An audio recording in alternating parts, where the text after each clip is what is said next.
What's good? It's a Stream Caution here. Today I'm finna go over my official WWE NXT Vengeance Day review. Finna go over every match on the card, what I thought of every single match, what I could think leading after every single match. If you like consistent weekly wrestling content, make sure you like, comment, and subscribe. Make sure you hit the notification bell so you don't miss any of my content. But I'm just going ahead and jump straight into the review. The opening match starts off with Jada Parker versus Blake Monroe in a street fight. This match was really good. Really love what they did here. This match was really good.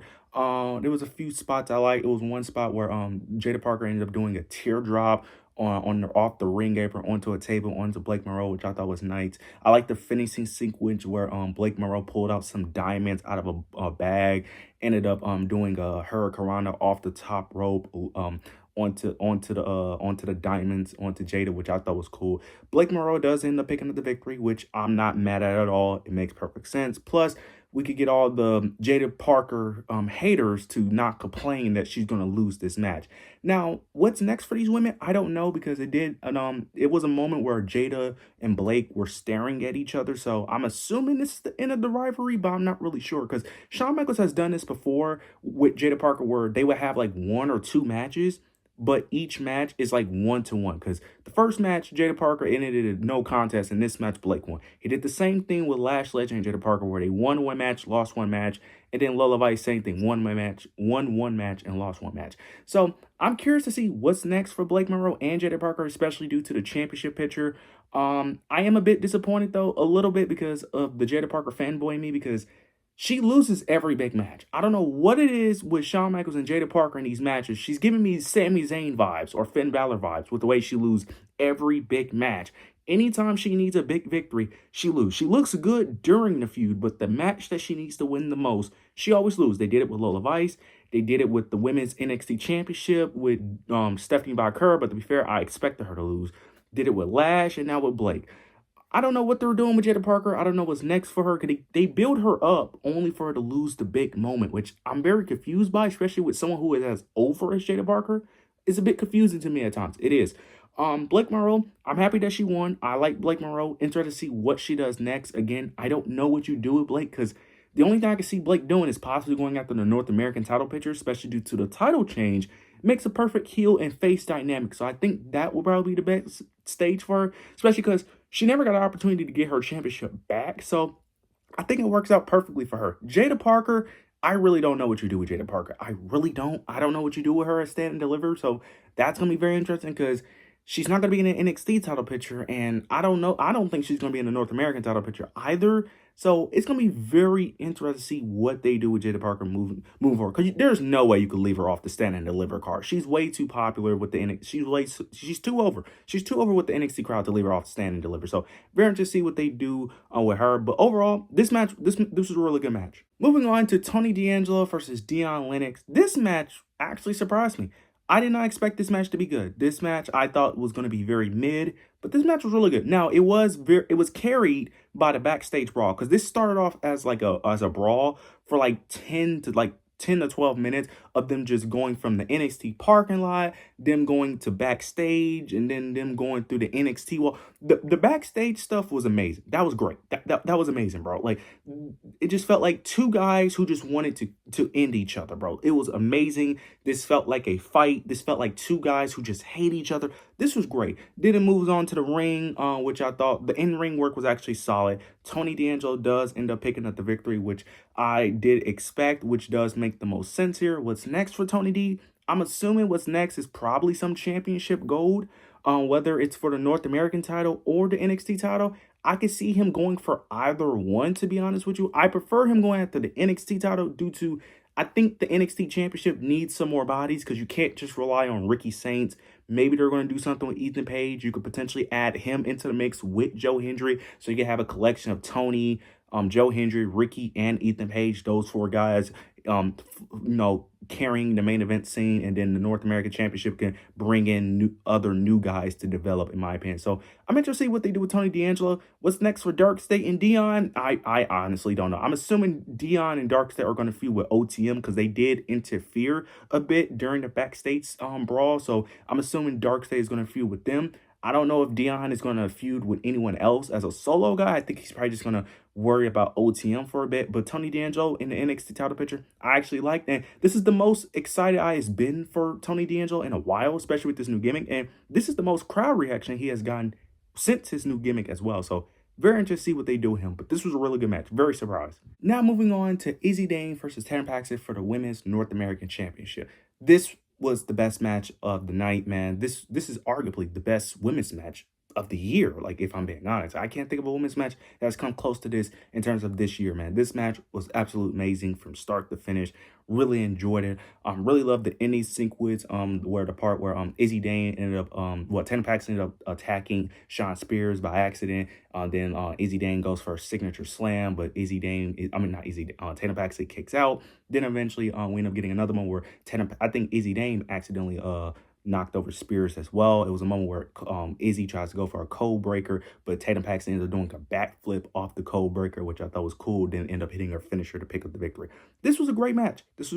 Loved it. I think the correct winner won too. The crowd was very pro Tatum Paxton. Make heel face dynamic, but man, I love the reaction that Tatum Paxton continue to get. And she is the second woman only behind Stephanie Vaquer to become a Grand Slam champion in NXT, to win, well, technically Grand Slam, unless you count the Speed Championship, but to win the Women's NXT Championship and the Women's North American Championship, which is great. Personally, Tatum Paxton deserves it. She definitely deserves it. She's one of the better character workers, one of the best in-ring in NXT for the women, so she deserves all the recognition and praise that she's getting, and she deserves the push, honestly. This was a banger match.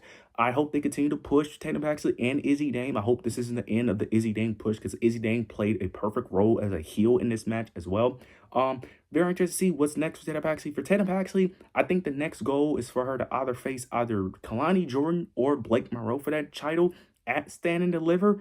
Don't know who, because Blake Monroe isn't going to get called up until after Stand and Deliver, probably even longer, and they're going to have to do something big with Blake Monroe, so I'm assuming that's the match they're going to do at Stand and Deliver is Blake Monroe versus Tatum. Blake has an easy narrative of that she shouldn't have lost her North American Championship anyway. Now, Izzy is a bit confusing because I don't know if she makes it on the Stand and Deliver card. I would hope so. I can see her possibly facing Lola Vice, because they have teased that before. And I can easily see them doing a backstage segment where Izzy Dane is talking about losing the title, and then Lola ends up mentioning how that, well, if she would have faced her, you would have lost to me, and then that caused a feud. I can see her potentially facing Jada Parker as well. Izzy Dane ended up insulting Jada Parker due to her losing to Blake. That causes that rivalry. So I can see Izzy facing either one of those two, but I do think Tatum Paxton is probably going to face Blake Monroe at Stand and Deliver. But overall, I enjoyed this match. This was the best match of the night, one of the best matches of the year, and this was a perfect decision in my opinion. As much as I love Izzy Dane, but I think Tatum Paxton was the correct choice here. Even though I would have loved for Izzy Dane to have a longer reign, she had a solid reign in my opinion. But Tatum Paxton was the right choice, and I'm not going to complain that Tatum Paxton is winning championship gold. But this was a great match, and I can't wait to see what's next for these two. Now moving on to JC Jane, she was cutting a promo. They was trying to discuss who's going to be her opponent. Who's going to be our next opponent for the NXT Women's Championship. JC ends up cutting a long promo, ends up mentioning, the struggle she's been through, mentioning that she never thought she would be in this position, mentioned that at one point she thought she was going to get released, mentioned that last year she was on the pre-show at Stand and Deliver, and mentioning where she is now, and that she should be main eventing Stand and Deliver, which I absolutely 100% agree on, especially with the year she had. She definitely should be main eventing. Then she ends up mentioning that she could potentially main event WrestleMania one day. Then she starts mentioning Sol Ruka, Zarya, mentioning their friendship. Zarya comes out, states her case, mentioning that Sol was very selfish, and then she ends up mentioning that she needs another shot at the NXT title because the only reason why she's not champion is due to Sol Ruka. Sol comes out, basically ends up mentioning her claim for the Women's NXT Championship, and then you end up getting Dr. Stone. He ends up basically making it a triple threat match at March 17th, 2 weeks from now, instead of Stand and Deliver, which is very interesting because I don't know where they go from here. They could go any route. It makes sense to do it. It makes sense for any person to win. I can easily see them having JC retain, and then Sol and Zarya cost each other their match, and have her easily have them two feud, and Sol could get called up to the main roster. And then JC Jane could face a plethora of talent. She could face Kendall Gray, Lola Vice, She could even face Jada Parker, which I don't think is happening. I think that's unrealistic. But there's plenty of women that she could face as baby faces that I think could make, well, I wouldn't say plenty, but there are a select few. I think Lola Vice would make perfect sense, especially with her picking up the victory on tonight's show. I could easily see them doing who knows? They could potentially even do Blake Monroe if they really want. It's a heel and heel dynamic, but I think it could work. But like I said, I think, or Kendall Gray as well. So I think they have their solution with JC Jane, even if it's not Sol Ruka or Zarya. Or they can have Zarya or Sol Ruka win that title, basically pull a Cody Rhodes, win the title, and then them two feud, which I don't know how to feel about that because I don't think Sol Ruka and Zarya need the title. They just don't at this point. They don't really need the title. And I feel like it would just do it in like I'm cool with them doing it if Sol Ruka is going to stay in NXT. But if Sol Ruka is just going to get called up, there's really no point to put the title on the line at that point. That's just me personally. If Sol Ruka is going to stay in NXT and you're going to do it for the title, then that makes sense because I'm assuming Sol Ruka will have a run with the championship. But if Sol Ruka is just going to get called up after standing and deliver, there's no reason for this to be for the title, if I'm being honest. Sol Ruka and Zarya does not need to be for the title. That is a personal feud, in my opinion. But it could go either way, and I would be okay with either solution. Now, if Sol Ruka or Zarya win that match, they better do something special with Jacy Jayne, because you cannot just kick her off the show and have her be in a meaningless feud. No, she needs to be doing something important, especially with the year she had. This isn't a Drew McIntyre situation where she was a transitional champion. No, she has been champion for damn near all of 2025. You cannot have her do nothing or not do something special at Stand and Deliver. So I'm actually pulling for JC to win or Zarya to win, depending on the situation. But nonetheless, I'm very excited to see how this plays out because this could go either way personally. Moving on to the NXT Underground match between Kalani Jordan and Lola Vice. This was actually a solid match. I do think this was the weakest match all of them, but this match was better than I expected because typically the Underground matches with Lola Vice are typically not the greatest due to them trying to fit the MMA style into this, but she ended up having the best opponent in terms of in-ring wise for Lola Vice out of all the opponents she has faced because she ended up facing Jada, Natalya, and Shayna Baszler, and Kalani is definitely the best one out of this, so it was good that she was able to pull the best match out of her in this environment. Lola Vice does pick up the victory, end up hitting a back fist, which I did expect. Makes perfect sense.